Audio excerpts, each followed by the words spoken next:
Welcome back to our homestead. This is fall season, and that means the growing season is almost over here in New England. It's early October now. We still have some cold crops growing, beets and kale and some lettuce and some cabbages. That's still going because they don't mind the cool nights that we're having now. But most of the garden, that's all harvested and it's being eaten or stored away and for the future use. So what to do with empty garden? Long time ago, I learned from my parents that soil does not like to be empty. That's exactly what they used to say. Don't leave your soil empty. It doesn't like to be empty because something will grow, and that something will be unwanted weeds that just gonna take over everything. And also it's going to promote that erosion of the soil and freezing of the soil, so which we don't really want to happen too much, right? So after I harvested my potatoes and onions and a few other things, that soil was all empty and bare, and I've decided to cover with cover crop and like a ground cover type of thing. So in my language, it's called sidirate. So I spread seeds, very plentiful seeds of white mustard. White mustard, as same as yellow mustard, is a wonderful cover crop to cover the soil. It germinates very, very quickly. Just a week ago, I spread seeds where I harvested all my tomatoes and zucchinis and cucumbers on that area, and they germinated so quickly. And when these seeds are spread relatively thick, they will compete against weeds. So yes, they're going to choke out the weeds. Plus, there are many other benefits to growing cover crop. So let me show you what we did and explain to you why we did it. I always been told that the soil does not like to be empty, uncovered. Naturally, things will grow, and when they're growing on the fields or on the lawns, it's considered to be a natural cover. But when the weeds grow in a garden, they're considered to be invaders and not welcomed. So every fall, after the harvest is all picked up and cleaned up, the soil needs to be covered up as well. And we're going to cover the soil with a special seed that's going to provide a good nutrition to the soil.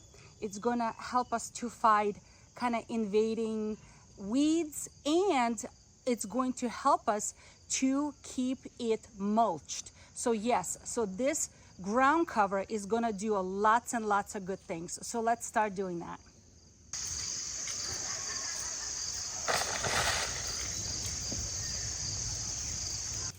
After spreading it throughout the field of your garden, it needs to be lightly raked in. Nothing serious, just lightly raked it in. So the seeds are covered slightly with a little fresh soil on top, and that's pretty much it. Nothing much to it. We like to rake it in by putting the blades of the rake up rather than down. That way you're not scraping the soil. You're kind of just mushing it around a little bit, massaging the soil a little bit, just to cover all of that beautiful seed into the ground.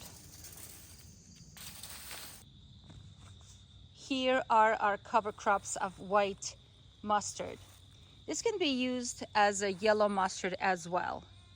And we planted this, I want to say almost 4 weeks ago, and it's getting to a point that we need to cut it down. We need to cut it down because it's not going to have enough time to go into seed, into flower. But if it did, that is the perfect time to cut it down, and we should not allow it to go into seed.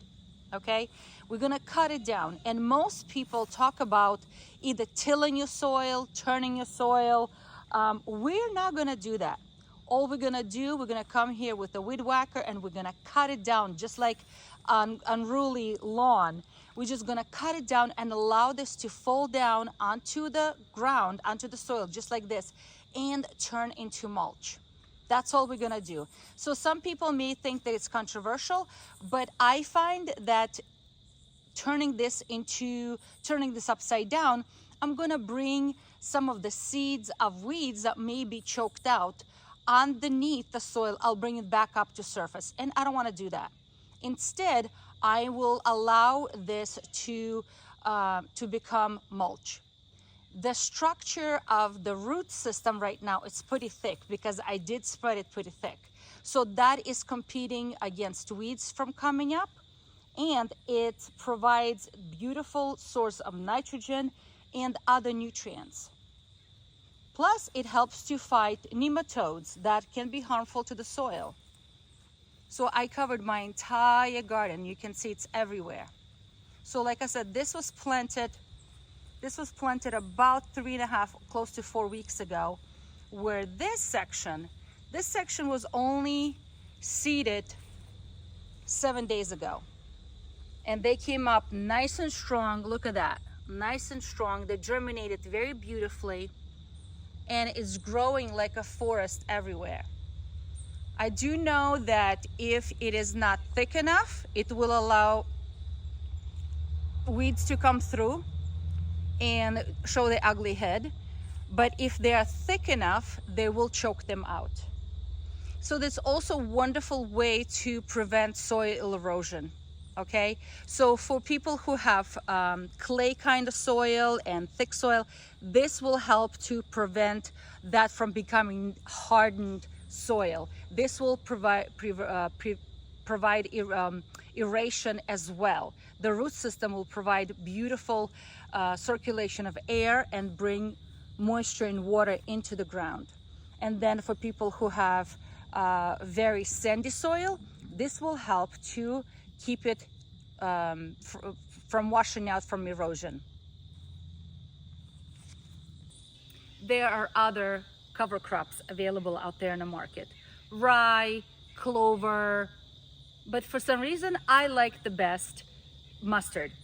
When we visited Italy, we saw fields covered with yellow mustard growing everywhere, and it was just something very warm and pleasant for me to see from the train as we were passing through the region of Tuscany. There were mustard growing everywhere, so wonderful. So for people who choose to grow it in the spring and allow it to come to a flower, it's a wonderful invitation to pollinator. The bees love mustard, okay? But we did this in the fall, and it's not gonna be able to turn into flower and definitely the seed, because we didn't do it for that purpose. We did it for a purpose of cultivation as far as protection of the soil. Now, what if you say, well, it's already late in the season, it's already October. The wonderful thing about white clover, and in my case, I do have white clover, it germinates so quickly.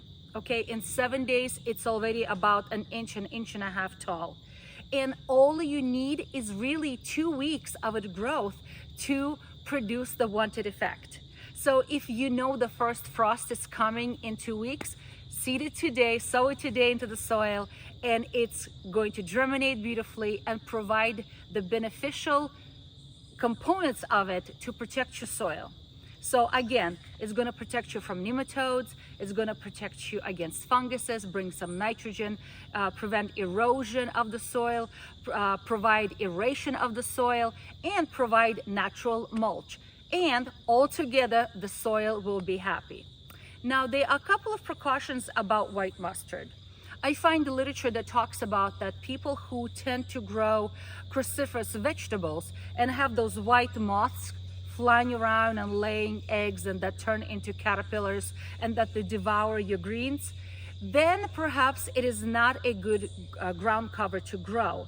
But in my case, we like to grow our greens under a covered netting to prevent any of those unwanted pathogens to come to eat my greens. So it's no problem for us. And I really like how it covers my soil. It's never empty and produce good benefits to my soil. Friends, gardeners, homesteaders, I don't know where you guys live geographically. I don't know what kind of soil you have. But what I will say is please do your research. Whether it is rye you're gonna to sow into your soil as a ground cover, or clovers, or alfalfa, or mustards, whatever will work for you, please look into it. It is much better than letting your soil be bare and allow really bad seeds to grow that came from whatever, like weeds. It's going to overtake your garden. So friends, I hope you are encouraged and look into cover crops. On this note, be encouraged and try something new.